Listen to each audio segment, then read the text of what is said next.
Okay, welcome everyone to Maiden, Matriarch, and the first of what I hope will be a successful and enjoyable series of special episodes on a debate subject. So I have two guests with me today, both of whom have been on the podcast previously, both of whom take very different views on feminism in general, including how we define feminism, which is what we're going to start with today.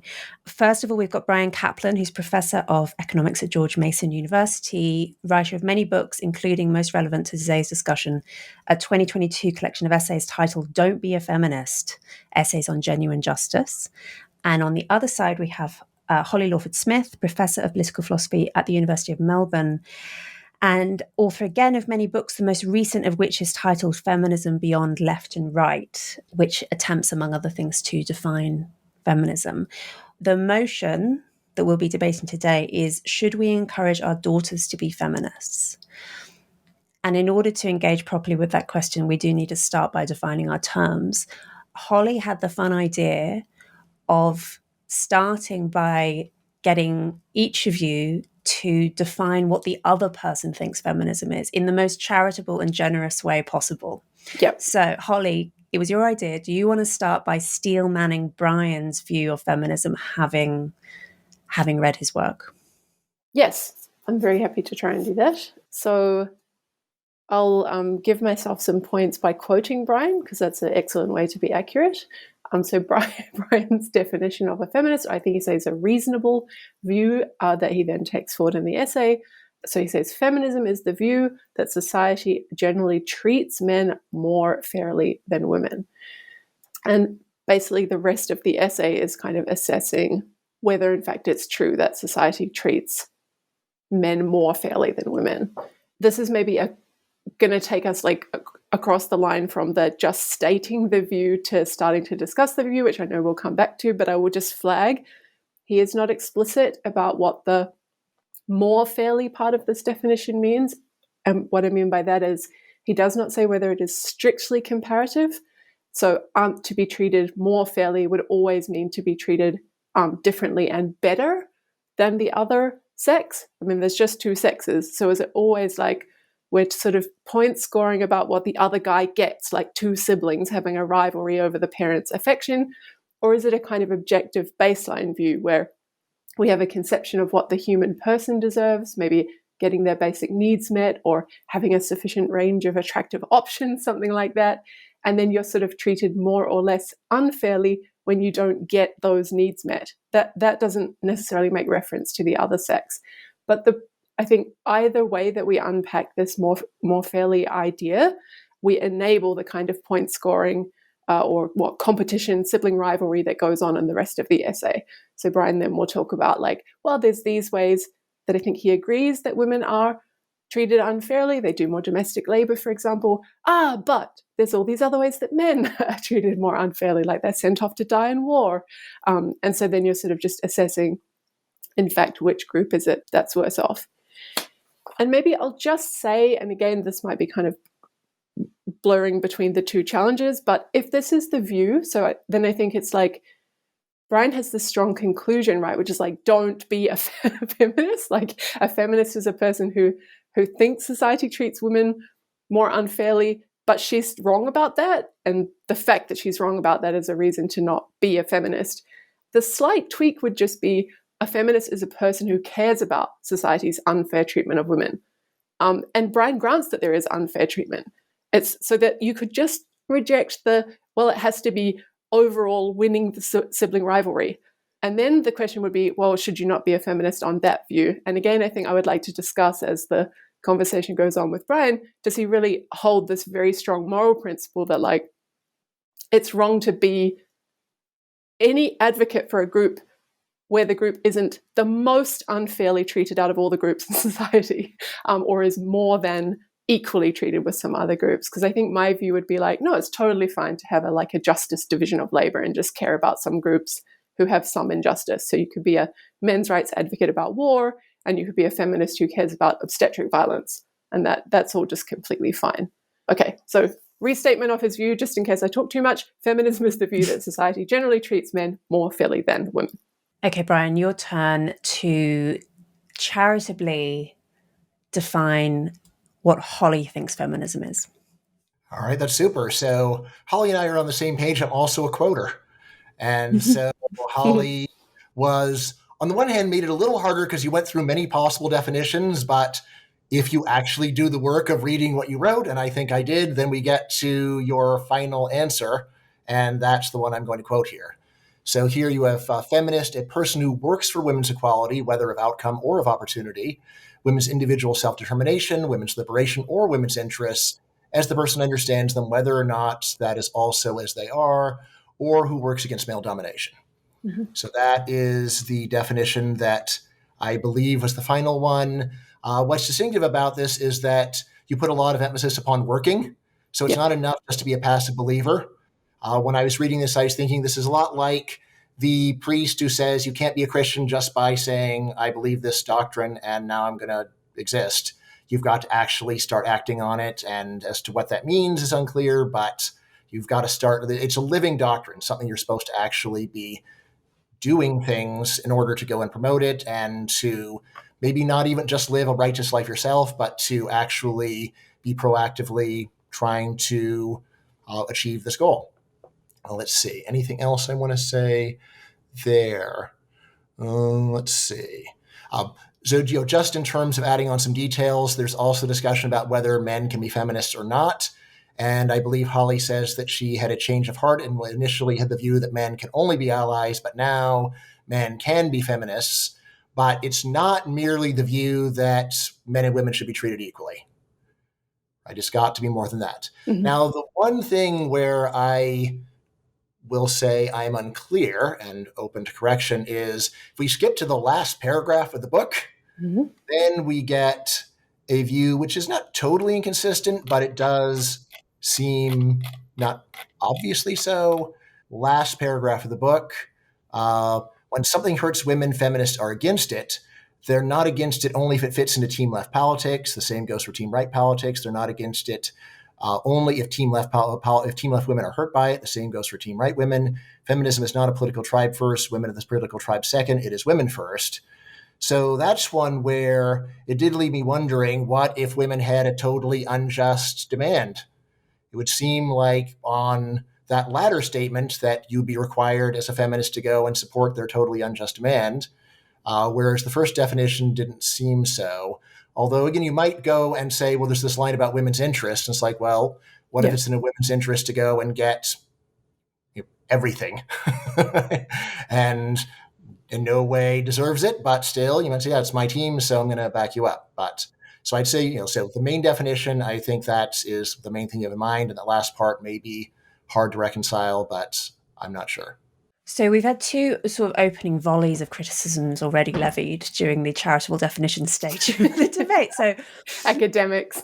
Let's start establishing the points of disagreement. Right. Yeah. So Holly's criticism of Bryan is this kind of encouraging of point scoring, almost sibling rivalry. And I think we've discussed this, you and I, Bryan, before as well, that I think that this is a trap one falls into where you end up just tallying up, oh, okay, well, men don't live as long as women, but then women suffer more rape or whatever it is. Mm-hmm. And you end up with this possibly fruitless battle between feminists and non-feminists.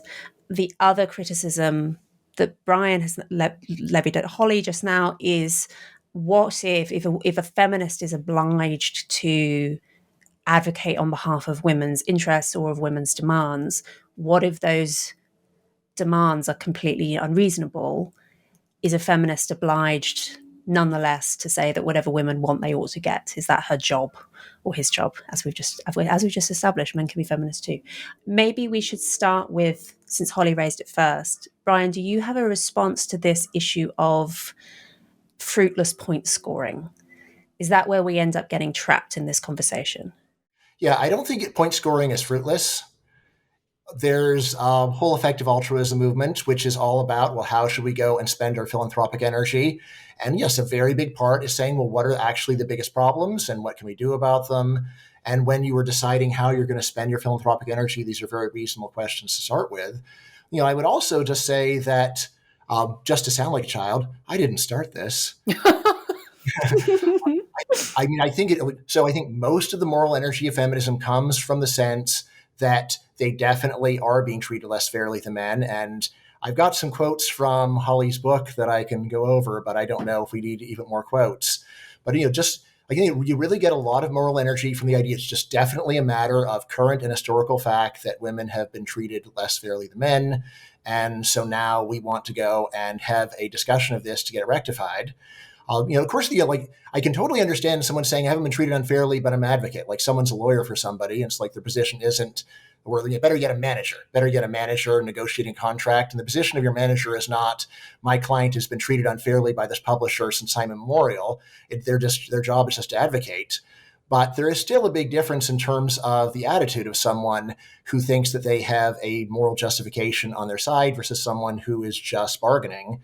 And I think that it's very hard to say that more than a sliver of feminism is just the pure bargaining one of advocacy. And I think it is much more about, we've got a moral imperative, we have been mistreated. And once someone says that, then the question is, all right, well, is that true compared to what? Can I just ask you back on because before you move on too far, back on the effective altruism point, I can take that point that the way we should decide which movements to give our energy to or which projects should be really a very serious calculation of where we can get the most bang for our buck and who really is the worst off in which ways. But then if that's your view or your criticism of feminism, why do you only do the point scoring between men and women? Why not also race and poverty and health and public goods? So the main reason is I just thought I had something novel to say about this, which I hadn't heard other people say. I think it's great to go and do all those other issues. I teach labor economics class where we go over a lot of these other issues just to get a handle on what's really going on. Happy to do all of those, really. But is that actually your objection? It's not so much that men are actually worse off or just as badly off as women. It's that there are just way more important justice projects than either sex's issues? Well, just to back up, so there's a big difference between being worse off and being unfairly treated. Definitely. So someone could be born blind, no one has done anything to them, it's nobody's fault, and yet they're badly off. Sure. That's why I like to focus on the treated more or less unfairly issue rather than just what are the raw living standards or anything like that. But even if you restricted your attention to the man-made problems, presumably it wouldn't just be the sexes, right? Race would still be in there, and many minority social group issues would still be in there. Sure. Those are all on the table.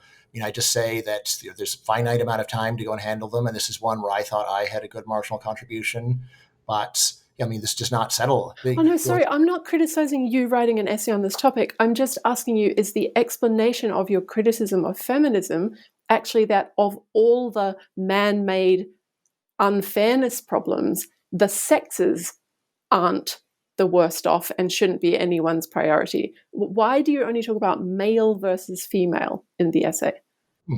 Just because a lot of other people are talking about it, and I think they're mistaken. So, as you might remember, the letters addressed to my daughter, and my main thing is, out of all the views that I think are wrong, that I think my daughter's likely to adopt, this is near the top of the list. And so I wanted to talk to her about this one. It's also one I thought she's likely to ask me eventually. So I wanted to do the work of having an answer ready. Okay, but then why was your strategy not this Native Americans or something issue is a lot more important than feminism? Why was your strategy, look how badly off men are? Mm-hmm. Right, because I didn't think that my daughter is likely to become a Native American rights activist or the opposite. Okay. I'm trying to address a view that people already have and saying, look, not that. On the one hand, you're right. So just saying, look, this isn't something that should be our priority doesn't decide what should be our priority. Right. But at the same time, if a lot of people think that something should be a priority and they're mistaken about it, I think there's still a lot of value in letting them know. I think also another point that Bryan engages with, which I think we need to get onto at some point in this conversation, is not just is feminism virtuous or a feminist claims true, but also the motion is, should we encourage our daughters to be feminism? Is it good to be a feminist? Does it make your life better to be a feminist? And I think that this, as you say, is more pressing for your daughter, who is a real person, but also for anyone's hypothetical daughter, because she's more likely to become a feminist than she is to become some other style of activist. I mean, I think we can imagine scenarios where being any other kind of activist could also be bad for you in some way, as well as being unvirtuous or untruthful. But this is particularly relevant to this podcast as well. So that's why I think it's worthwhile to look at this particular dispute between men and women. Holly, do you want to respond on this question of, I think that you concede, but a lot of feminists wouldn't necessarily concede, that there are some circumstances in which women are privileged over men. Do you think that, I mean, one, do you think that that's true? And also, I suppose, if that is true, does that undermine feminism necessarily? So we've talked about conscription as one example. There are other examples of, say, men are more likely to do more dangerous jobs than women are. Men are less preferred in certain thought experiments, like there's the women are wonderful cognitive bias, where people tend to favor women when they're asked whose life they want to save in some scenario. What do you make of these situations where it seems that it's men that are on the back foot? I think those kind of challenges don't threaten me because I'm not in the point scoring business, right? It's certainly true that if I accepted Bryan's definition of feminism, then those would be big challenges for me, and I should not be a feminist. If Bryan's right about who a feminist is, I'm not a feminist. That's a silly thing to be. But I don't know of any feminist, and I have read a lot of feminism. I don't know of anyone who would say, like, oh, just tally up in a totally unprincipled way, by the way, like all the bads and goods of human existence, and whoever is the winner, you should champion them. Like, nobody says that. They point to like a historical justification, how women have been treated throughout history in every country. And we can, of course, argue. How is that not point scoring if you go and look at history and say this is just how it was? I mean, sorry, but you're not going to say like, oh, there was slavery, but it's like point scoring to point out that white people were the owners, right? Like, that's just a fact about history. Like, you believe in oppression in some cultural circumstances, right? Right. So, like, I don't generally agree that women in earlier times were treated less fairly than men. I just say people were extremely poor and lives were really hard. But you understand that women were property at a certain point and could be raped in marriage, right? You know that that's a fact or not? So I know some version of that. I think it's a bit more complicated than what you're saying. Okay. I mean, it depends upon the society. It depends upon what the actual norms are, so on. Can I slightly rephrase this question to you, Bryan? Would you concede, Bryan, that there have been societies historically, there are societies still now, in which your definition of feminist, that society generally treats men more fairly than women, are there societies in which you think that is sufficiently true that you would be a feminist in those circumstances? Yes. He does, yeah. Okay. And he says that in the essay, right? Saudi Arabia or whatever. But you wouldn't be a feminist in our current society, i.e., I mean, we're talking currently across 3 different time zones, but the Anglosphere. Right. So, I mean, just to back up a little bit. So, I mean, Holly's the philosopher, so philosophy of language. So definitions can be stipulative, they can be reportive, and then maybe you can also say a definition can be normative, where this is the right definition. It's the morally good definition that we ought to be using. So I think it's possible that we don't even really disagree. I think that I'm doing a reportive definition. Now, I agree with Holly that it's very rare to hear someone actually make the statement, I believe that men are treated more fairly than women, right? That's an unusual sentence. Yeah. I also say that whenever I've debated feminists on this, they have often said, first, your definition is stupid, Bryan, and now here are 20 ways that men are treated more fairly than women, which I will say leaves me saying, that's their mistake. That's a mistake. Yes, I think that I was making a good point. I mean, like, my question for Holly is, so you say you don't know any feminists who think this. Do you know any feminist ever who just said, I think the women get a fantastic deal and I have no serious complaints about the treatment of women in society? No, I mean, Phyllis Schlafly said that women have special privileges and it's stupid to be an equality feminist because you're stepping down a rung. There are... Well, Louise and I talked about this at great length in our last discussion, so maybe we don't want to revisit that. Self-identifies. Yeah, who cares how people self-identify? That is the least of my interests. When it's a definition. So if you want to do a reportive definition, that's where you want to say, all right, who are all the people say they are, who are all the people that say they aren't, and what do the people that say they are have in common, and what do the people say they aren't have in common? And that's I think even on a descriptive type of approach like that, some people can still be wrong. You're still going to be looking for like, what are the unifying features that give me a coherent definition? Some people can still turn out to be wrong about what they are, calling themselves the thing when they're not, or failing to call themselves the thing when they are. And Schlafly, I just think, is an interesting case of someone who really worked for women's interests as she understood them, but would fucking hate the label feminist, with all her being. Holly, do you think it's fair to say that most feminists, Phyllis Schlafly, as we've discussed, is an unusual example? Yeah. That most feminists do think that women are treated in general unfairly, even if they would concede that there are some instances where women have a better deal than men, particularly in the contemporary Anglosphere. One quick clarification. So notice I'm very clear, as I just want to say men are treated more fairly because everyone's treated unfairly in life. That's just a fact, right? There's no society where anybody actually, no matter how great their life is getting treated unfairly treated fairly all the time. So that's why I did want to make it comparative in that sense.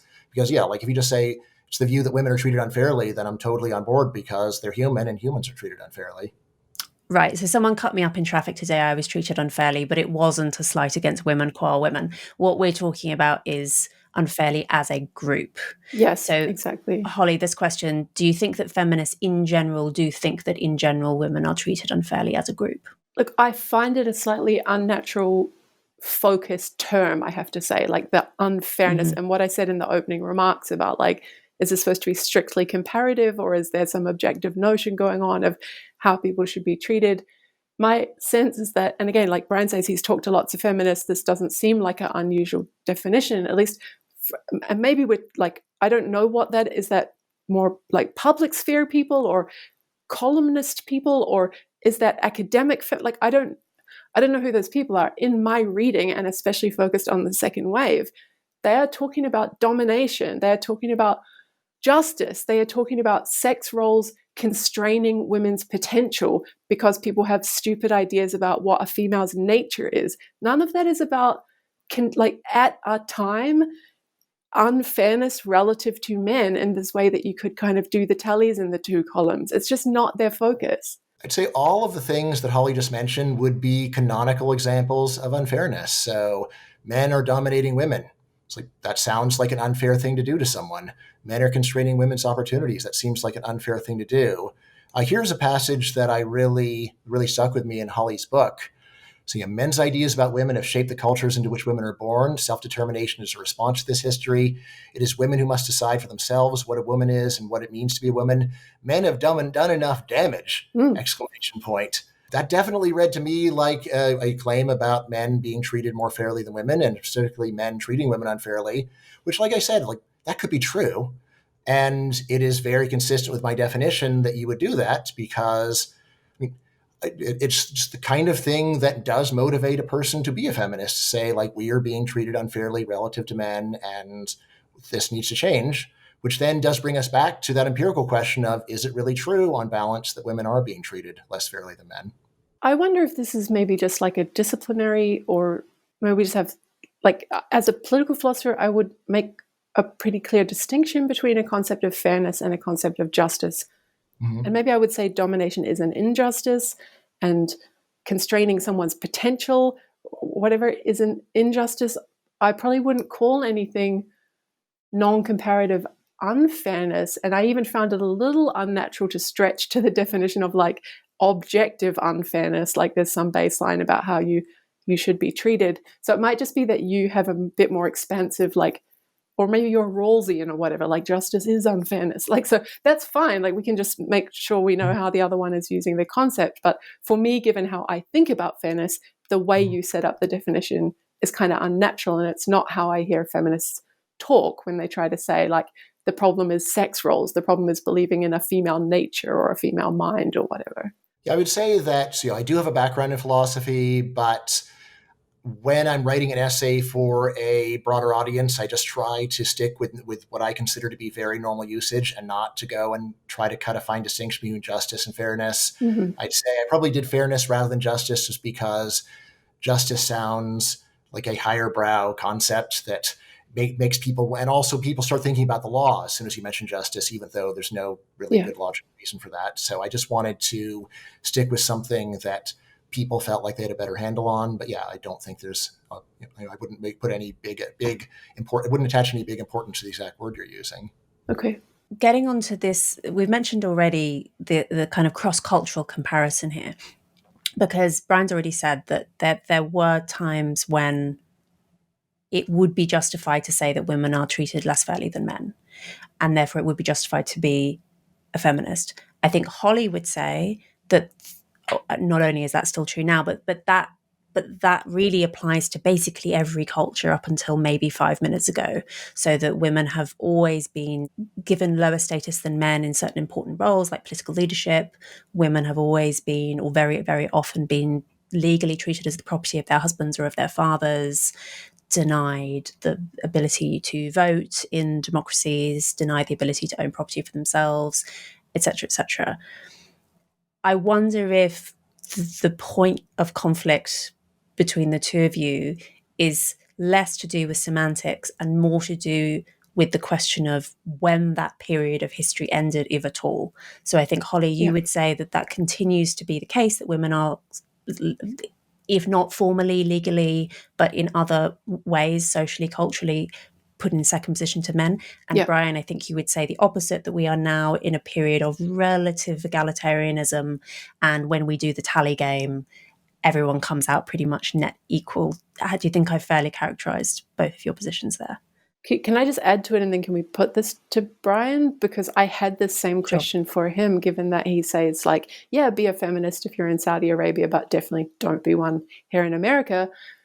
For me, there's like that, okay, so your transition period between when it's like illegal for you to drive and maybe 3 years later, where all those men who thought it was right that women weren't allowed to drive, and all the like lasting kind of cultural and social beliefs about women, and however long they take to run out, like there's going to be a period where there's like a lot of inertia. I'm sure you get the point. So what is your view about how long it takes or can take for something that you definitely would have agreed is unfair and requires feminists? Is it just that maybe you want to permit a shorter transition period, or you think it's over as soon as the formal constraints are removed? Like, what's going on there? I guess I'd say it's 80% over when the formal constraints are removed. Okay, wow. Okay. Something like that. I would say that I hear a lot of point scoring from both of you. I mean, like, I wrote an essay where I'm going to say that essay was point scoring, but it seems like I keep getting lists of all the terrible ways that women have been mistreated, and without corresponding lists of terrible ways that men may have been mistreated. So again, like, if it's really true that the point tallying comes in that way, then fine. But it's one where I just say basic avoidance of confirmation bias would mean each time you're saying some way in which women were mistreated, you'd be thinking, were there any corresponding or other important ways where men were mistreated? Do you mean like by society? I think I'm struggling with this, but I can see if there's a common treater, like if it's the state, for example, then it's really weird to be like, oh, like there was a state that was like a representative of all of us population-wise, and yet it really picked on the blue-eyed people or whatever. Then I can see that it's weird to just focus on how it picked on the blue-eyed people and just totally ignore how it also picked on the green-eyed people. But I'm struggling a bit with your idea, like, well, if we want to talk about how men could rape women with impunity in marriage, we better think about, and then what, like any respect in which men are made worse off by anyone. That I'm really struggling with why you think that, like methodologically, that's an appropriate way to tally up who's well off and badly off. That. I mean, like, what I'd start off with there is what the law is often has very little to do with human behavior. So you really need to find out what's actually going on the ground. You could have a society where it's legal for fathers to kill their own children. So I heard some accounts where that was true in ancient Rome. And then my question is, okay, how often did that happen? And furthermore, how often was it even a credible threat? How often was it even something that people were thinking of doing? That's one where, of course, when you get back further in history, you really have to say it's kind of unclear what was really going on the ground, actually. We've got a few firsthand accounts as to whether or not they're reliable or not. I don't know. Okay. And that's where I think in terms of marital rape is what was the actual frequency of it, and whether or not this is a score settling question depends upon whether it was happening frequently or at least was a threat that was commonly present. Or again, another possibility is that it was barely actually happening. And I mean, I'd say the honest answer is we probably just don't know what was really going on. In the case of something like the law says fathers can kill their own children, it's like we have some idea, yeah, but hardly anyone would do that. So maybe the law doesn't even really matter, or not much. Okay, so are you making a distinction between like one thing is what the law permits, but if people aren't making use of the law, then you're not that bothered by the fact that there is... Or the law is rarely enforced or weakly enforced.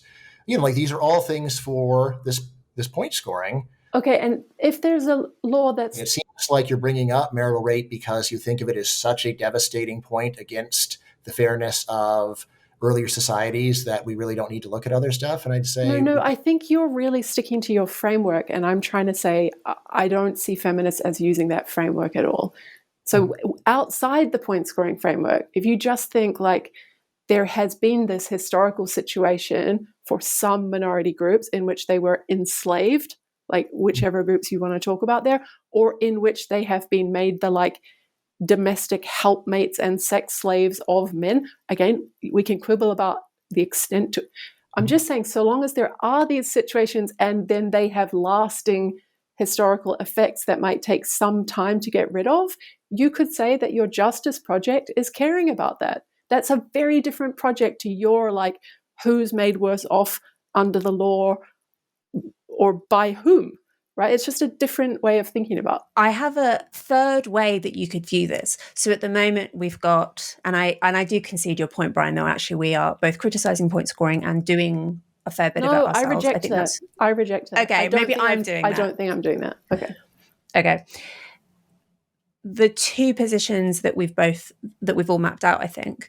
One is the women have been victims of injustice in pretty much all times and places and still are, albeit to a lesser extent. That's, I think, the position that Holly is putting forward. Yeah. The position that Bryan is putting forward is that actually women, certainly nowadays in the modern West, are not victims of that kind of injustice, and we should be skeptical of feminist claims that that injustice was as aggressive, entrenched, widespread, etc., in other times and places.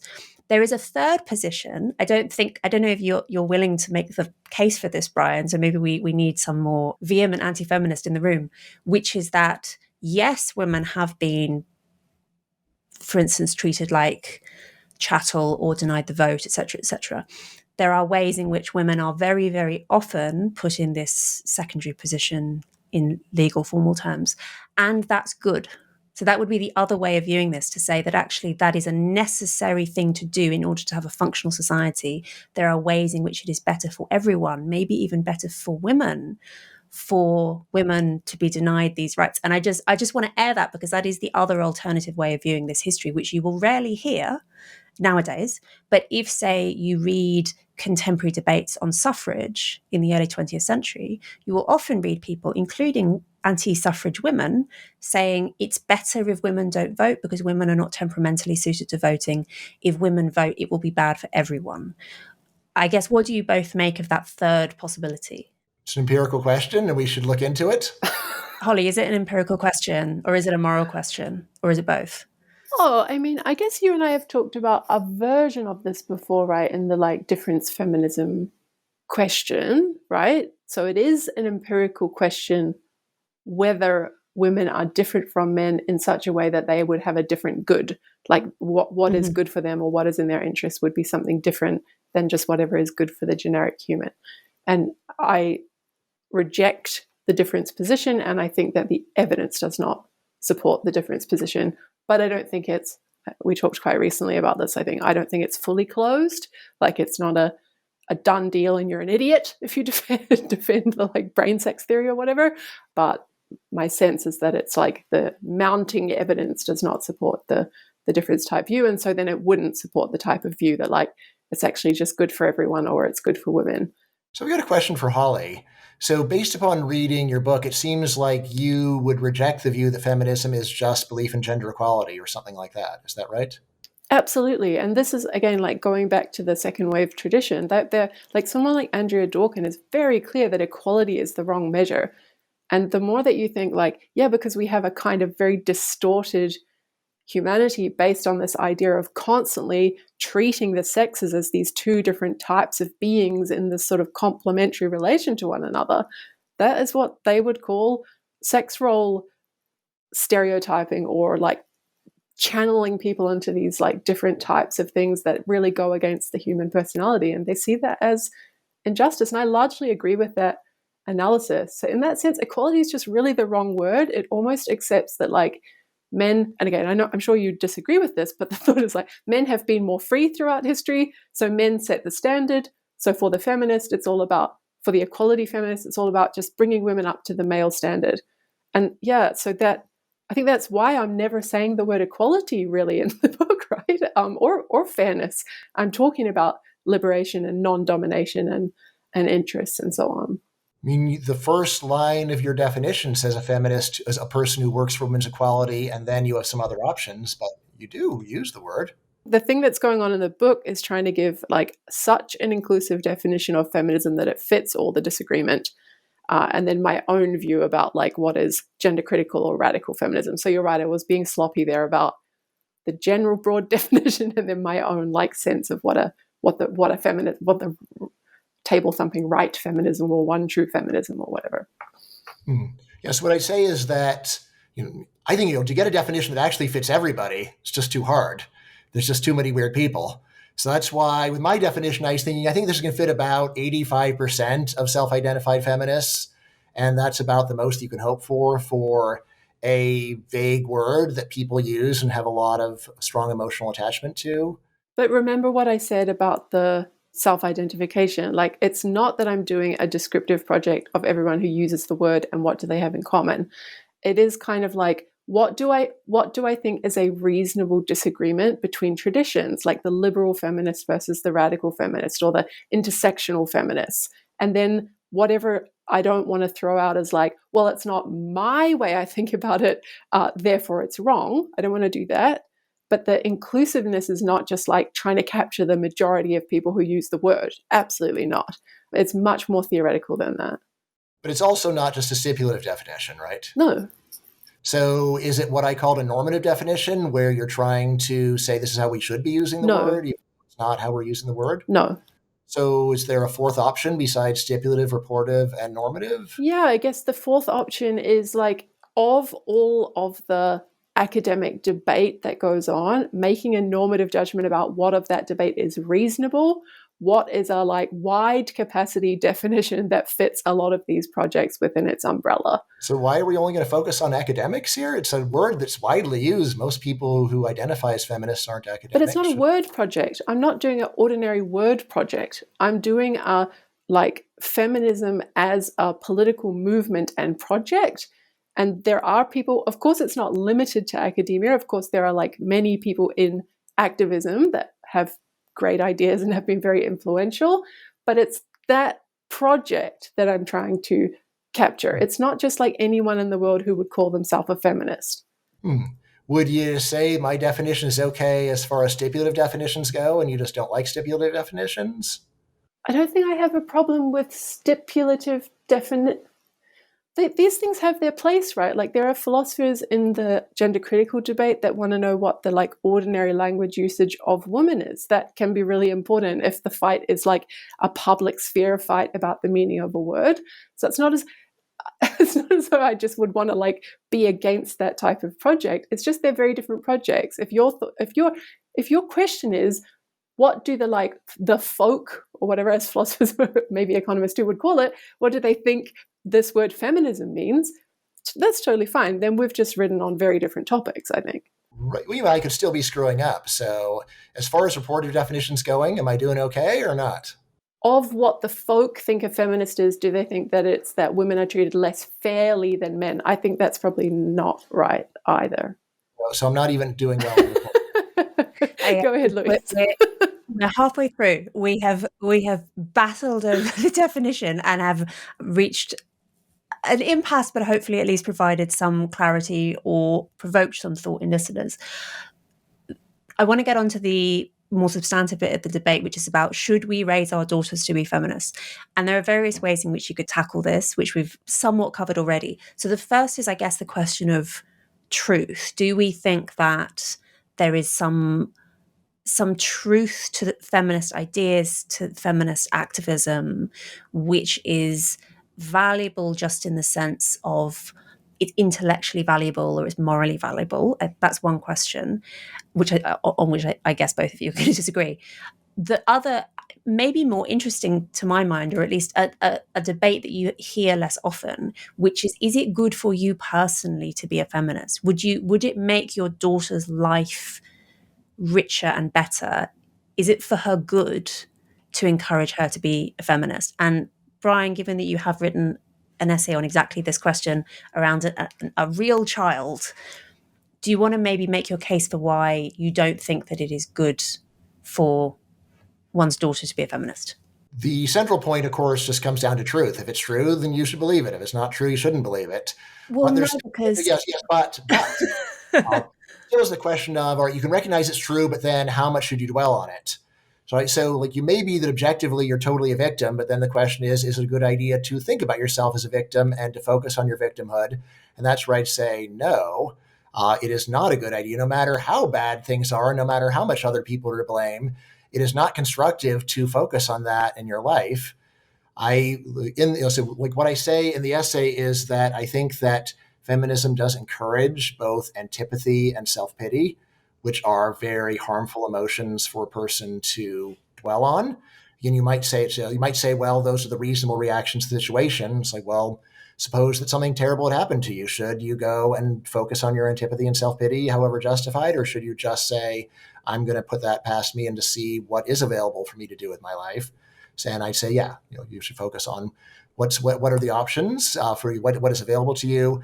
The other thing that I say, by the way, is that a lot of what that antipathy, so the self-pity, you can see how that gets in the way of your happiness, but the antipathy also indirectly gets in the way of your happiness by cutting you off from potential friends and allies. And yes, I do strongly encourage my daughter to play the "I'm not one of those feminist" cards and to make friends with men who are helpful people and will do stuff for her. And I said, this is a great thing to do. I hated this part of the essay so much. It was so distressing. Look at the place full of potential friends and try to put other people at ease, see things from their point of view, realize that a lot of people are worried about being judged harshly, and then don't. Before we get to Holly, who I can see is just fizzing to respond, I do just want to air the fact that I know that I think everyone here, as academics, intellectuals, whatever, takes truth very seriously. A lot of people, however, don't. And there is a scenario I can imagine where Hey, that Louise. where feminism might not be true. At least I know that we haven't really settled on a definition, but the broad view that women are either victims of widespread injustice or widespread unfairness, or however we want to phrase it exactly, it might not be true, but it might still actually be a good thing to believe for some reason. There's a bit of me that actually kind of comes down on that view, in the sense that I think that women's natural agreeableness and the ways in which women are excluded from public life as a consequence of childbearing, much more often than our men, means that actually there is a lot of merit in having a political movement which basically encourages women to be more assertive and more vocal, because their tendency is not to be assertive and vocal. I think I have a weird view of this, but anyway, I was just airing this as the fact that it being socially useful and it being true are actually slightly different. I think, though, that Holly, your view is that it is both true and socially useful, and that's why one's daughter ought to be a feminist. Is that right? Yeah, that is right. Let me just concede a few things before I state my fury about that part of the book. Sorry, the essay. So I do agree with Bryan, of course, that who would disagree that a whining, negative, like constantly like attributing everything to some group-based injustice instead of their own personality. Like those are horrible people to be around. And of course it's true that we shouldn't encourage our children to be like that, or basically encourage anyone to be like that. That's true. And I actually really liked the part of the essay that was like, look, people constantly overrate themselves and look for recognition of their magnificent accomplishments and so on. And like everyone feels like that. That's not I think that's helpful. It's totally outside you could say that in any essay on any topic, right? It's just a helpful thing for people to bear in mind that like not everything is about your race or your sex, and everyone's trying to get recognition and status and admiration or whatever. And sometimes we feel like we're not getting our due. Okay, so I agree with that. The thing that I found probably the hardest to read, like from a father telling his daughter, was like, be one of those girls that's like, I'm not like the other girls. Like you're just leveraging your not being a feminist to get in with the men. And I think is that right, Bryan? You said something basically explicit to that effect, right? Like men will like, you can make pals with them and you'll get into their fraternal networks or whatever. It was like almost. I tell all my kids this: make friends. No, but it's not make friends. It's make friends with men. Be a woman who makes friends with men and is explicit that she's not like those other girls who are feminists. Yes. And again, great. So if like some people might agree with that because they don't believe there's a need for feminism, right? But just to get in the mindset of the person who thinks there is a need for feminism, you are then telling like a member of the oppressed to sell out the rest of her group to get the advantages of buddying up with the oppressor. Like, and that is gross, right? Like if there is injustice, then there should be like solidarity among the oppressed. And so I'm, of course, I know you don't accept any of that framing, but I'm just saying like for somebody who thinks the framing somewhere in that ballpark is right, that is a horrible suggestion to read. It's just like, get in. I totally get that. Okay. Get how someone who doesn't think it's true would say, look, there's all these people who have a negative attitude and are mistaken in thinking they're victims, and you should take advantage of that because that's on them. Absolutely, yes. So that's that we have a factual dispute about the need for feminism, right? But of course, if they're just these whiners who have invented a social problem where there isn't one, your daughter should not join the whiners. She should get on with her life and enjoy the people who are not like that. I totally agree with that. We just disagree about whether there is a need for feminism. And so on my view, if your daughter took your advice, she would just be absolutely selling out other women. And I think that's like a shitty thing to do. Can I make another related point, or do you want to respond to something first? Sure, make the related point, sure. So this is just that like for the broader question, of course, like away from your daughter, and maybe getting to Louise's question about whether it's like good for a person or good for their life. I think I would have expected this, like for an economist, right? Like I would have thought an economist's view on this is like, yeah, there are collective action problems that need first movers. And of course you don't like, it's not in your rational self-interest to be a first mover. It's like high energy and high emotional cost, and it makes you unpleasant to other people because you're always trying to like advocate. Okay, but if we all did that, there would be no justice. And so to ever get any progress, like to break free of slavery or to get a revolution when we're in a colonized state, like for any historical period like that, you just need people that are going to be willing to take on those costs of having like a less pleasant life in some metrics. So again, then it makes me confused. Like if there is this injustice that I think there is, some people are going to have to take on the costs, or we remain in this like status quo forever. And so again, then I want to say, yes, we should encourage our daughters to be feminist, because yes, we should want an end to like sex roles and stupid ideas about women's natures. And your daughter should be a trendsetter and a pioneer in that movement. She's got an economist for a father. She should know better. So it's the opposite of what you say. All very interesting points. I would say that you are actually right about a lot of, I think economists do tend to be hawkish in the sense of like, you need to go and get some kind of collective action in order to solve problems. Yeah. And I'm actually much more of a pacifist saying like, maybe going and getting together and fighting will solve problems. Also, we have a lot of historical evidence that getting together to fight and solve problems causes problems, makes problems worse. Often the best thing to do is just to surrender or forget about something. So if you were to go to Yugoslavia in 1990 and say, is the best thing for everybody to think about all the ways that their people have been treated unjustly and try to go and solve their collective problem and act about it? Or is it best for everybody to let bygones be bygones and not worry about it?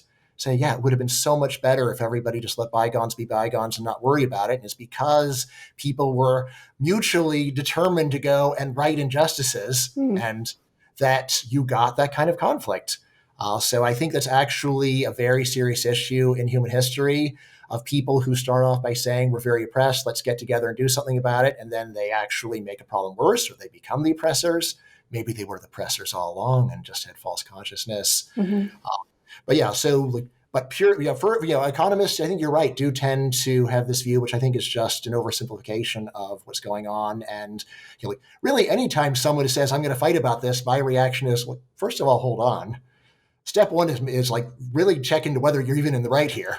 But then next thing is, will fighting actually accomplish?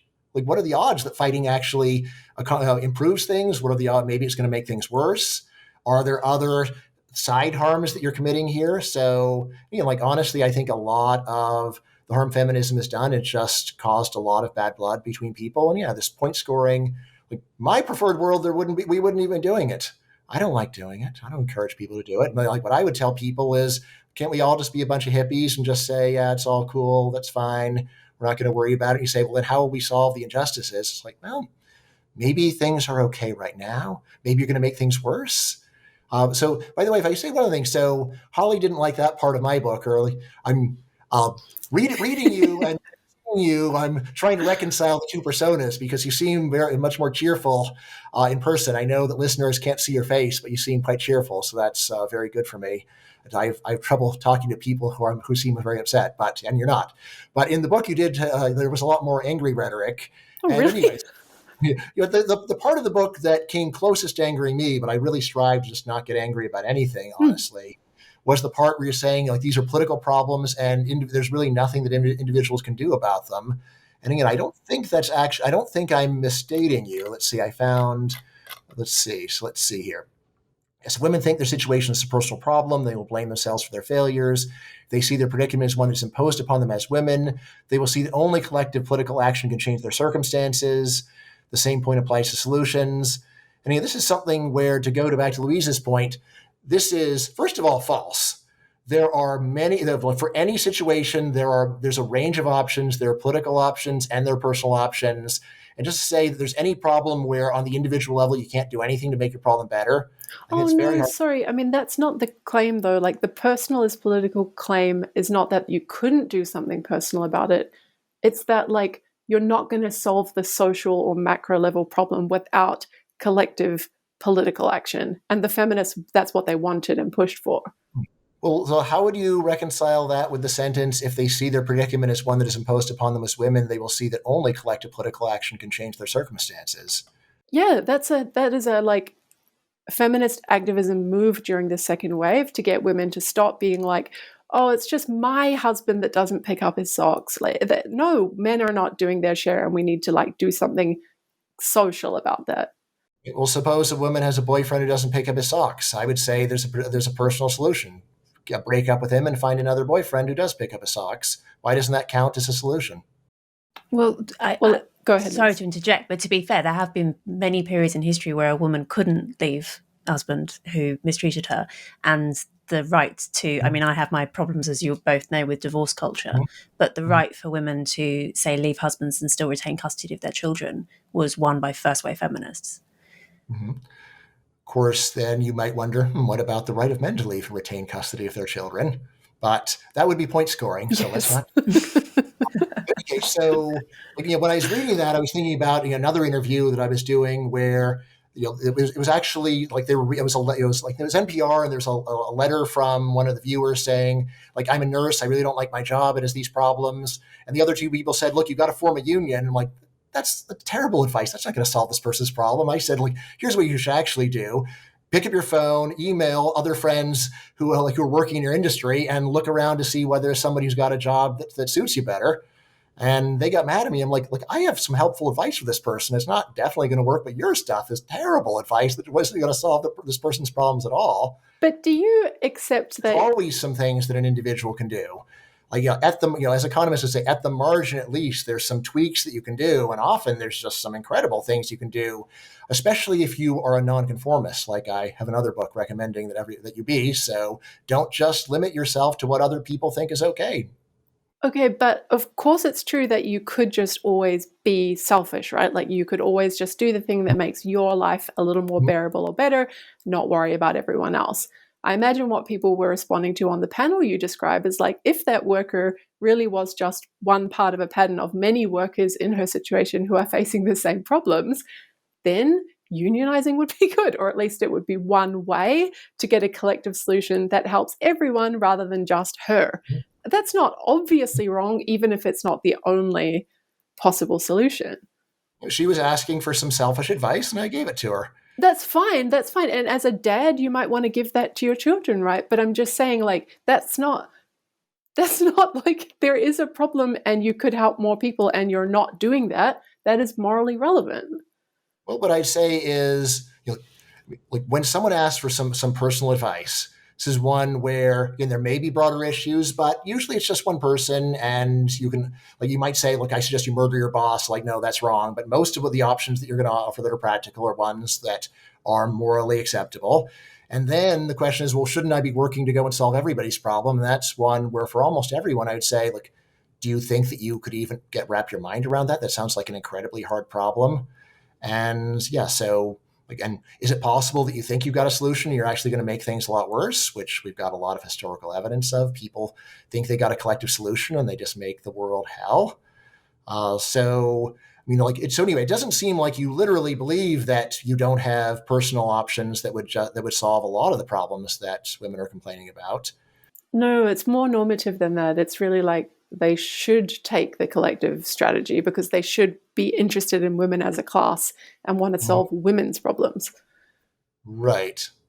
I mean, I almost hear you as like a defender of the status quo, right? And it's like, yeah, for people who are comfortable in the status quo, that's great advice. But for people who are like thinking this is really quite terrible and we need to hurry up and work toward like a much better or different status quo, that advice doesn't sound good. It just sounds like, oh, don't worry, let it go. Find a little individual solution that works for you. Leave the large problem in place. Well, the way I say is, look, I try to listen to people. A lot of what people say is very specific to them. And if I've got some practical solution, then I offer it to them. I don't see that when a person says there's something wrong with my life that I'm endorsing the status quo. Actually, I'm saying, all right, the status quo isn't working for you. What are some things you personally could do to get something better for yourself within the realm of justice? Now, on the other hand, if there's someone who just says our whole society's messed up, I would say, that's a really big question. First of all, it's one where the fact that there's some things that are going wrong in your life isn't even really that relevant. Maybe it's just that you personally have some problems and there's nothing wrong with society. Maybe society's terrible and everything's great for you. I'd say they're really just very separate questions. The dispute that you two are having right now is in some sense a much broader political dispute that we see all the time. Yep. So I think that Holly's emphasis on collective political action, understanding society in class terms, not just socioeconomic class, but all other types of class, like sex class, is a really old left view. To some extent, this is still circulating on the left now, but somewhat less so.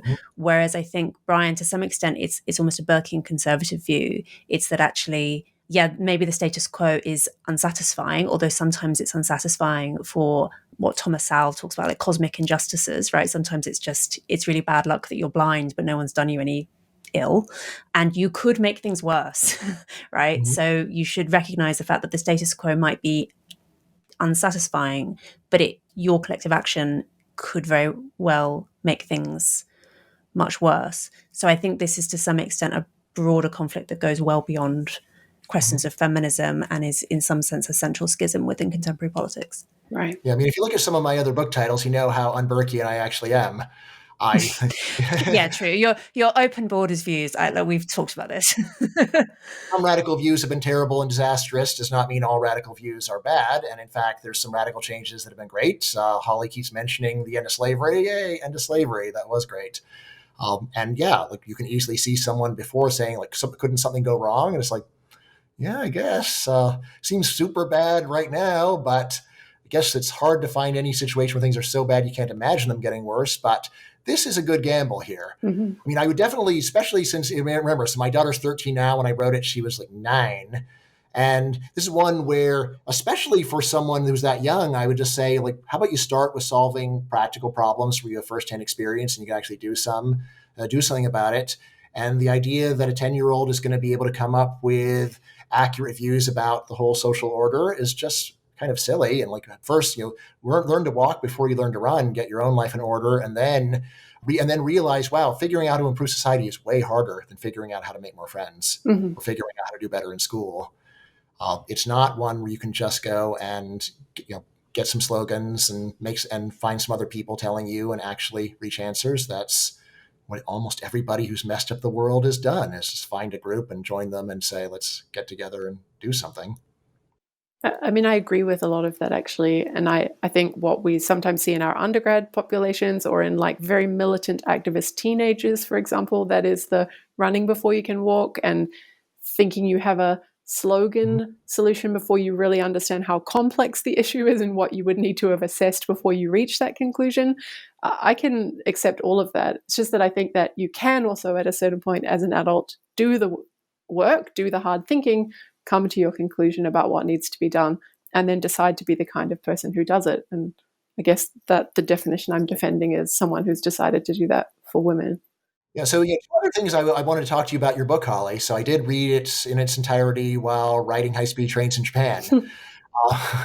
So like when I read this book, I actually got, I thought it was one of the most negative descriptions of what feminists are like that I've read. And I was just like, oh my God, like, did I talk about what they're like? I didn't.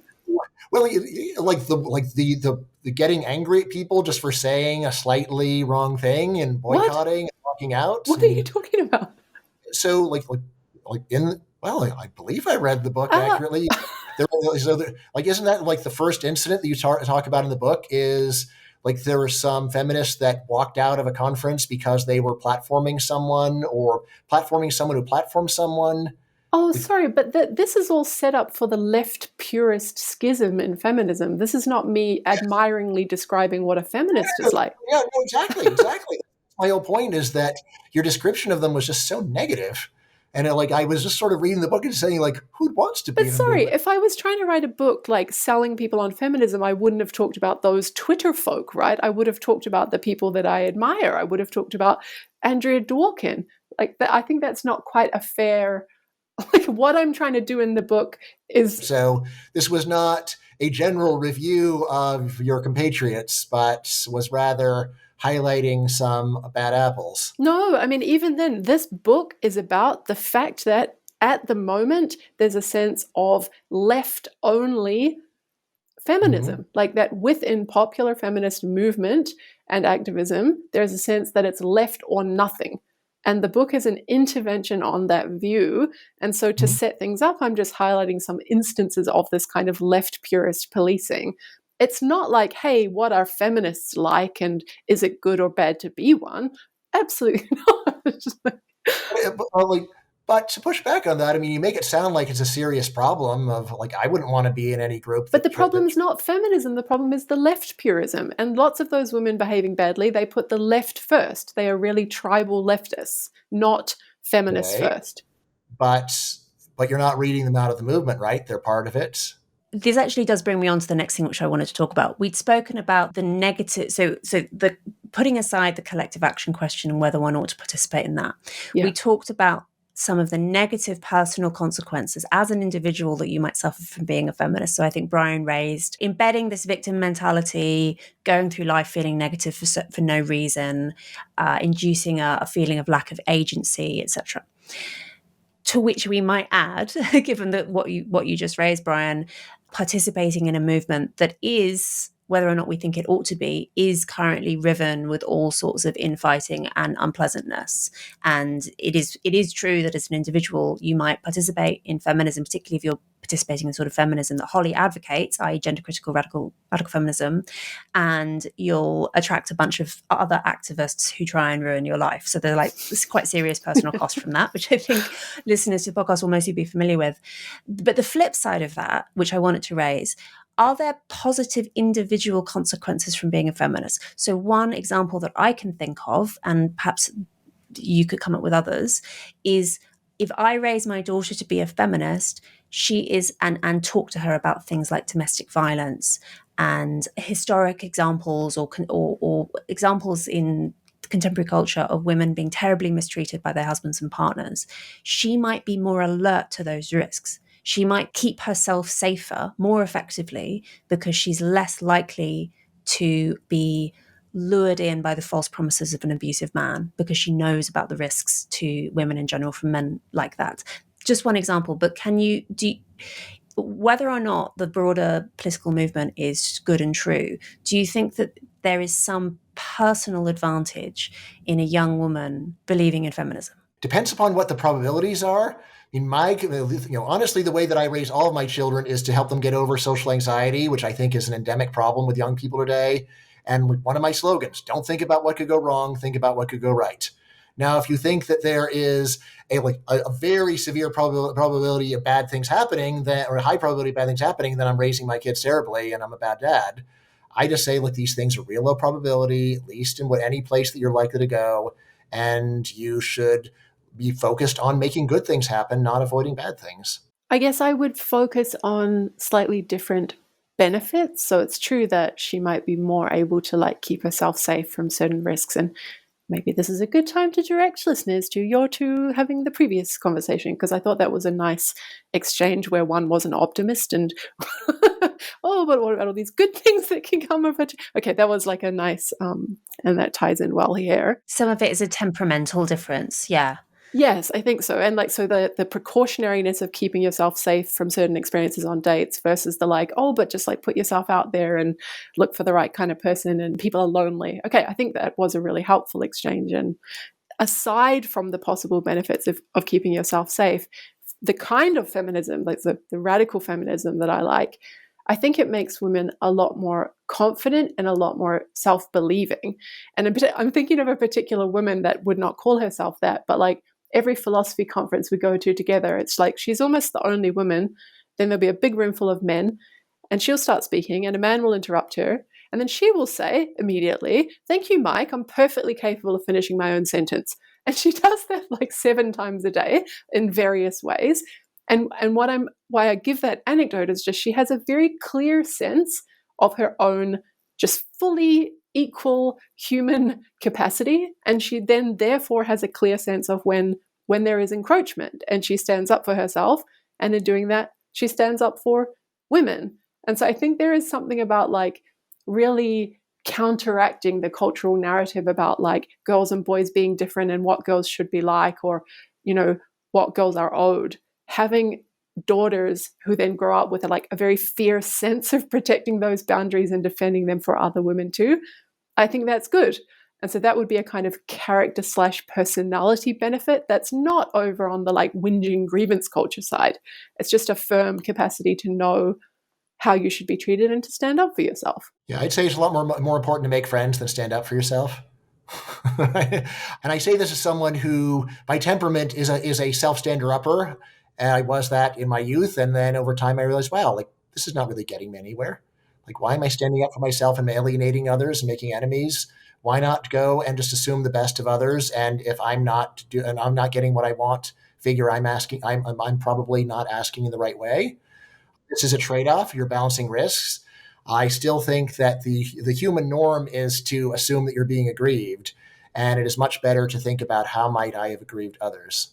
But as a general wisdom, that might be right. And I also would flag there is probably a cultural difference here. Americans, excuse my outside perspective, but they really stand up for themselves to a little bit of an extreme extent. They are having a tendency of promotion, I would say, as like a stereotype. And lots of other countries are not like that. So when their advice is to like, hey, if you get the sense that you're really being like talked over or whatever the specific example is, just assert yourself, like know what your worth is and assert that. That's not like going around be cocky and overconfident and constantly like be the kind of person other people don't want to be friends with. Like when I saw that woman at the conference, I really admired that and it stayed with me. I didn't think like, oh, what a difficult, unbearable person who probably has no friends. Do you think a lot of the other people in the room might have had the other reaction?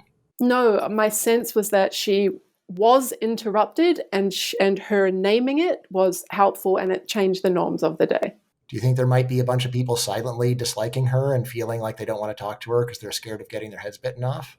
No, because she didn't bite their heads off. She was just firm. And again, I can see where you're worried about the possible like overdoing of this character trait, but there is a moderate way to have this character trait. You said she does it 7 times a day. Honestly, I'm scared to meet this person. If she is interrupted, which she was a lot, there was a lot of like pushing for what the norm should be on that first day, and she did it. I mean, this is one where it's like I interrupt people, other people interrupt me, and when I get interrupted, my reaction is, yeah, I probably do that to a lot of other people. I shouldn't get upset at them for doing it to me. In fact, maybe I should try to improve myself, but I'm not going to.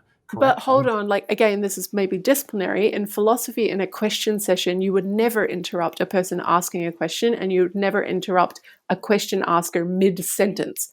Like there are just strong disciplinary norms about how the discussion session goes. So it's like pretty clear to everyone in the room when there is a violation of that norm. I think, again, there's a broader political question here, which is an interesting one. Sometimes temperament is a really important invisible variable. And so I think of this in relation to another area of political discourse, which is sort of therapy speak, right? The idea that people should be protecting their boundaries and exploring their emotions and being more expressive, et cetera, that can be useful advice for some people who are particularly poor at protecting their boundaries and particularly unlikely to express their emotions truthfully, etc. The problem that I see with this whole culture of therapy speak is the people who have most enthusiastically taken on this advice are the people who really didn't need it and who actually were incredibly assertive to the point of being incredibly obnoxious. Yeah. And I wonder if this to some extent applies with which should we be advising our daughters to be feminists, right? Yeah. If you have a daughter who is naturally very vocal, assertive, even to the point of being excessively disagreeable and turning people off, as Bryan warns against, and being negative and being self-pitying, etc., maybe actually feminism as a political movement would cause her harm in the sense that it would encourage her to alienate people. Good, yeah. But I think maybe what Holly might be imagining is a daughter who is excessively agreeable, is liable to allow other people to trample all over her and interrupt her, and she has a tendency to self-abnegate. Yeah. And my general impression, but this is anecdotal, is that women are more likely to fall into that second category than men are. It's more common to encounter women who take a very passive and submissive attitude towards life in general. Yeah. And that for those women, feminism can be a very useful corrective if it reaches them. Unfortunately, sometimes it doesn't reach them and it only reaches the obnoxious people who then become more obnoxious. And I think this is a broader political problem to which none of us can resolve. Bryan. Yeah, as you might remember, Louise, in a previous session, we were going over sex differences in personality, and you're right about this agreeableness one. But remember, there's another almost as large difference in personality measured between men and women, and that's on neuroticism, tendency to feel negative emotions. And in a way, you might, if you wanted to go and filter what I'm saying through this lens of personality psychology, say that a lot of what feminism does is take this naturally more neurotic personality that women have and then turn it into a philosophy. So that rather than it being the kind of thing that you might want to monitor and say, am I actually letting my personality mess up my life? It's like, no, this is the philosophically correct personality in such a horrible world. You should be sad, angry, self-pitying, anxious, and so on. So I'd say that, again, we do have this trade-off. And I mean, in terms of what advice you give a person, you really do have to tailor it to the person. right? Anytime it's personal advice, well, who am I talking to even? Is this a person that has a lot of social anxiety? Then don't tell them about everything to go wrong. They already have thought about that way more than they ever should. Start to trying to help them to think about positive things that could happen. But can I just note that, like, no feminist is really giving people advice on what sort of personality or character to have. Like, they're diagnosing a problem, or they're directing you to do some sort of political work or make contributions in a certain place. Of course, you talk about in the essay then that, like, well, then, but they tend to be these whining, negative people or whatever. Okay, but they could just as well be like cheerful, resilient, fun, interesting people who also advocate for certain justice issues. Like, there's no necessary correlation between those negative traits or behaviors and being a feminist, at least in my sense. Well, what I'd say is that I don't remember the titles now, but when I was looking into this, I was able to easily find 5 books by feminists saying that you should be angry. No, well, there's a discussion about the place of anger. Of course, that's true Right. in every political movement, but that doesn't mean you should be an angry personality. I believe there were about 5 books where they were actually preaching women should be angry because men are so terrible. Yeah, but they don't mean like your general personality trait should be like to be an angry lady or like be mean to your barista. Like that's just not what they mean. So what I say is, look, they're not academics. So as to exactly what they mean is kind of unclear. But there are academic discussions of the aptness of anger. There are. Yes. Right. I think there was even something in your book, I believe, on this. By the way, so Louise, do you mind if I talk about one other thing that intrigued me in Holly's book? Please. So, we haven't really talked about the actual heart of Holly's book, which is feminists should become more politically flexible and think about making alliances with right-wing people as well as left-wing people. The main thought I had there is, I think there is actually a good, though not decisive reason why feminism and leftism go together, which is, at least if you think of free market economics as a right-wing thing, right? And I think that's very reasonable for sociological reasons. Well, a big part of free market economics is this work done by people like Gary Becker on what actually explains the gender gap in earnings. And the main punchline of it is that it is not the case that earnings gaps in recent decades are explained to any notable extent by discrimination or unfair treatment. Instead, it looks like women specialize in basically, women are more likely to do jobs where they have higher quality of life and lower pay. Men are more likely to do jobs where they have lower quality of life and higher pay, and that pretty much explains the gap. Now, you can agree or disagree with that, but I think you can understand why, if you were a feminist, that would make you think, well, I don't want to, like, if I believe this, then I'm losing a lot of my best complaints about labor markets treating women unfairly. And then you might say, and like, might you start applying this method to other things and saying that a lot of other cases of apparent unfairness or injustice are just incorrect, and so our complaints are unjustified? I mean, what was the word you called? So not left feminist. What was the phrase that you were using, Holly? Do you mean left purist or Left purist. Yeah, left purist feminists. Yeah. Yeah. So I think there is a reason, especially going back to any complaint relating to economics, where feminists generally don't like right-wing stuff, because a lot of it comes away saying, yeah, your complaints are unjustified. Yeah, I guess there's 2 things. So one will be like the Lewis and Lewis type thought. Like, it might be true that on some description of the right, or that free market economics is associated with the right, tends to be, or whatever, that might still not get you all the feminists who oppose feminists working with the right, that their concern is this free market economics. I mean, there's just a wide range of concerns.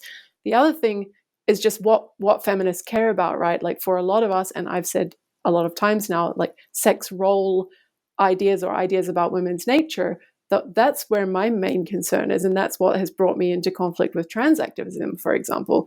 That's nothing about the earnings gap. So of course it's true that if your main concern was the earnings gap and you thought there was this like right kind of correlation between that economics and the right, then you might have a reason to kind of prefer at least economic alliances or associations with the left. But that's not going to get you to the full bundle of like left purist feminist policing, I don't think. Yeah, it's a lot easier to understand how social conservatism and feminism might have some common ground, whereas a lot of my critique is just coming from free market economics and saying, look, if this stuff is right, then you're wrong. Well, and I think the people who think the thing about the earnings or whatever are wrong. Yeah. Not the people who have a criticism of porn or rape or like that's... Yes. But if you can imagine a feminist movement where it begins with, all right, we hereby disavow the following complaints and we're going to stop making them. We're no longer going to complain about women being mistreated in the labor market. That would be a pretty weird world, right? Oh, I mean, I think, like, for example, Cordelia Fine comes to mind. Like, she talks about workplace injustice, and her most recent book is about, like, patriarchy's, like, legacy in industry or whatever. But I think she is just 100% empirically open. Like, she's going to show examples of, like, certain sorts of work, whatever it is. If it turned out that that was empirically false, she would back off that claim. It would be weird for that to become a main feminist talking point of we've made one important mistake and we're just going to fess up to that before moving on.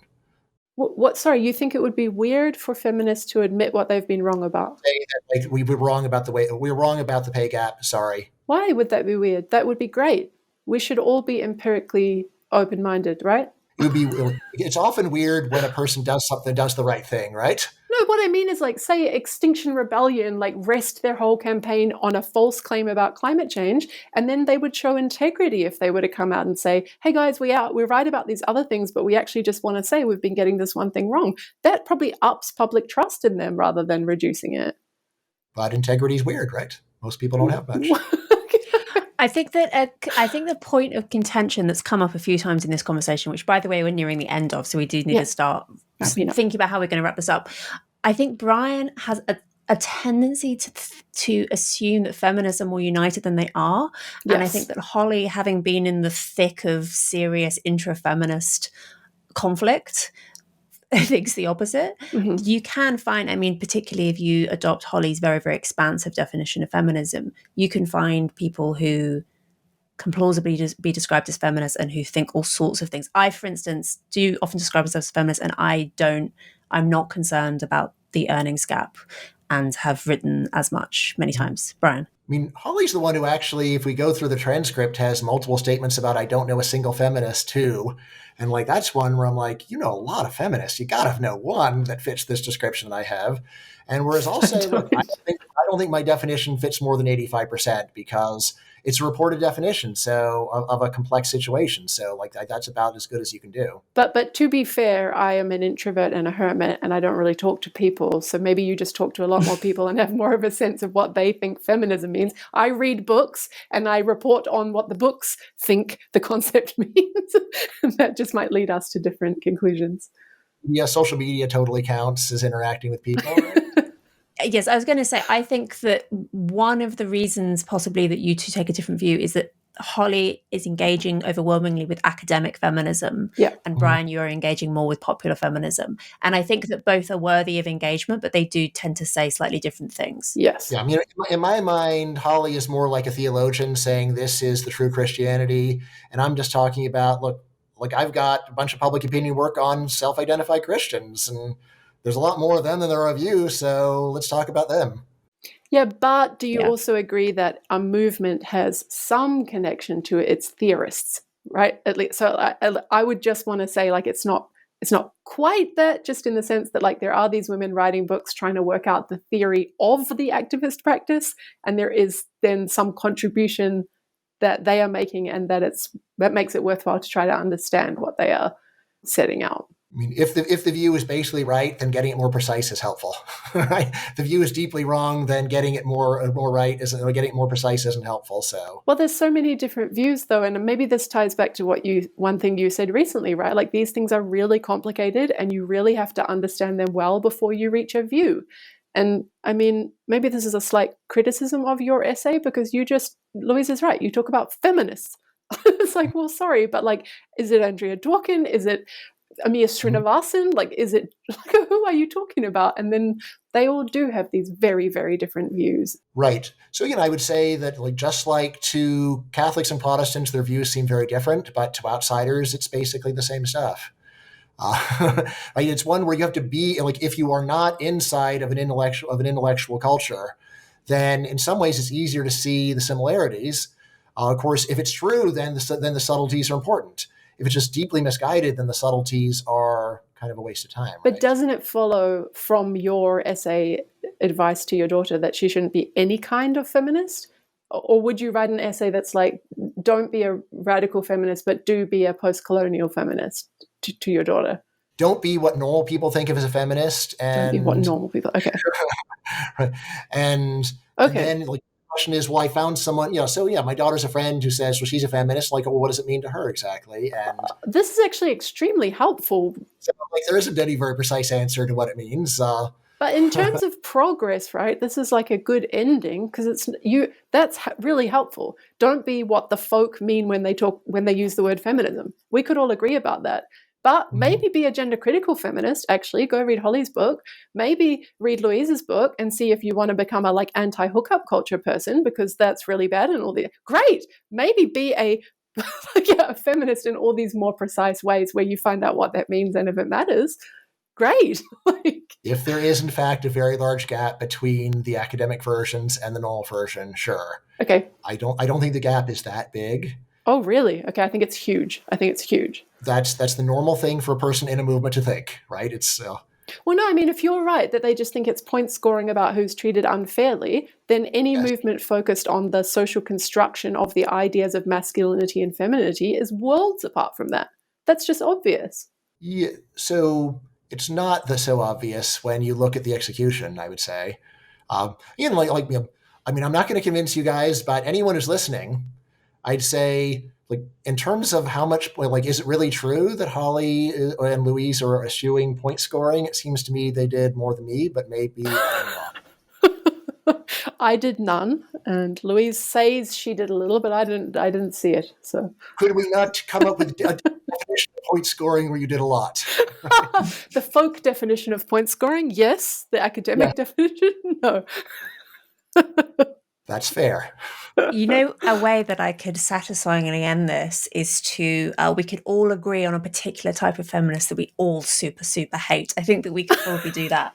We could get together and work out, really, we started with steel manning. Yeah, we could end with straw manning, really, in a really unifying way. Yeah. I don't think that would be productive, though. One point of agreement that we've come to is that there is certainly a version of feminism which Bryan suggests is the dominant form.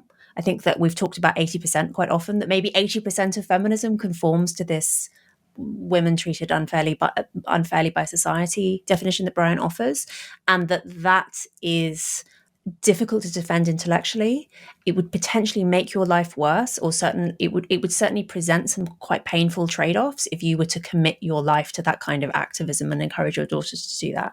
I think that Holly's response has been to defend a much more rarefied form of feminism, more academic, more intellectually consistent, that actually is, I think that there is a lot of disagreement within feminism, and that you and many other feminists would be very critical of all sorts of other ideas that are in circulation. So to some extent, this has ended up being a definitional dispute, which I knew that it would be. Yeah. And yet, strangely, Holly's book is really a blueprint for how feminism can be more effective.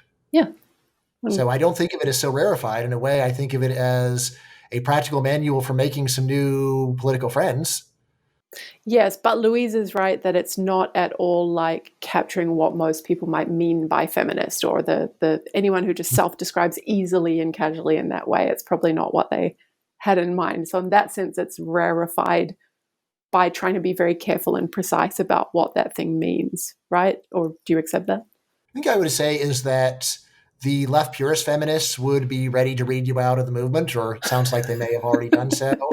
But out of like everyday feminists, like honestly, they don't read philosophy books like almost nobody else. But if you made them do it as part of a class for a grade, I think most people that would go, most self-identified normal feminists that would go through the class would say, yeah, this book is not so far from what I'm thinking, and maybe I've got some disagreements here about trans issues or something, or maybe not. I don't think that there would be this rejectionism from a normal reader that was otherwise sympathetic to the general idea. Good. Okay, that's interesting. I would be curious, but I will have to wait to see if I get a reader, won't I? Are you allowed to teach classes on feminism? Oh, I actually have for the last 5 years, but I don't teach my own work. I just find that unbearable. You are not so persecuted that you have been denied access to students that you can talk about your life's work with. I'm not so persecuted, but I have had that right challenged relentlessly. Yeah, but I have resisted. Yeah. So props for that. Good for you, Holly. Thank you. If you want a fun way to end this, Louise, how about this? How about if Holly had a couple minutes to tell my daughter why I'm wrong and why she should be a feminist, what should she say? And then I could finish with what would be my rebuttal if I had to just be quiet and then wait for Holly to leave. And then what would I tell my daughter afterwards? It's just one idea, but maybe it'd be fun. Should we role play it? Yeah. Okay, Holly. Are you going to be Valley, Louise? Okay, yes. So, Holly, address me. I'm the 13-year-old daughter who has been ill-advised by her father. Valley, I'm sure your father loves you, but he's given you some somewhat bad advice when it comes to feminism in a very public forum, which makes weird strangers have an opinion about it. And my view would be that you are going to face a lot of propaganda throughout your life about what women are like and women's difference from men. And it would be useful for you to seriously entertain the idea that that is propaganda and nonsense. And you can get a lot more wonderful work on that topic by starting with some of the second wave feminists like Andrea Dworkin and Catherine McKinnon and Kate Millett, and at least just kind of keeping that idea in mind. I think your dad is right that being a negative person who blames everything on sexism is bad, but you can be a fun, nice person and also a feminist, and I think that's what you should be. Bryan, your response. Right, so probably wait for Holly to leave the room. I do this with my kids a lot. Like, I find anyone who disagrees that has some spare time for my kids is all right. You got an hour. Tell my kids whatever you want to tell them. I'm not here to brainwash them. Yeah, really, I'm not. I've been accused, but that's not how I am. What I would say is, look, Holly's totally right. You're going to be subject to a lot of propaganda. 95% of the propaganda will be feminist propaganda, telling you to feel sorry for yourself and to feel antipathy for men. And they're going to give you a very one-sided view about how women are treated in our society. And if you go back to the book, I don't think they've even really tried to go and answer the other side of it. I don't think you should be thinking of Andrea Dworkin or Catherine McKinnon as role models. I think they're just deeply flawed, not just as thinkers, as human beings. But by all means, read them and come back and let me know. Like, would you even want to be in the same room with someone like this? I wouldn't. Oh, I'd love to. Okay. Well, that's a debate for another day, I suppose. Yeah. I really enjoyed that. Thank you, both of you. I hope that listeners who've made it this far also enjoyed it and got something valuable out of it. And I will be doing these debates again. And listeners, please do suggest motions, suggest participants, etc. Hopefully this is a valuable service that the podcast can provide in terms of encouraging greater thought into questions that aren't often debated in these kind of public forums. So thank you, both of you, for being such good sports. Thank you very much, Louise, for organizing this. This has been a special event in my life. So and not one that I think I could have done myself. So really appreciate it. And thank you to Holly just for sharing a riverside room with me, because some people wouldn't want to. Oh, well, ditto from me, Bryan. So thank you in return. And it's been really fun.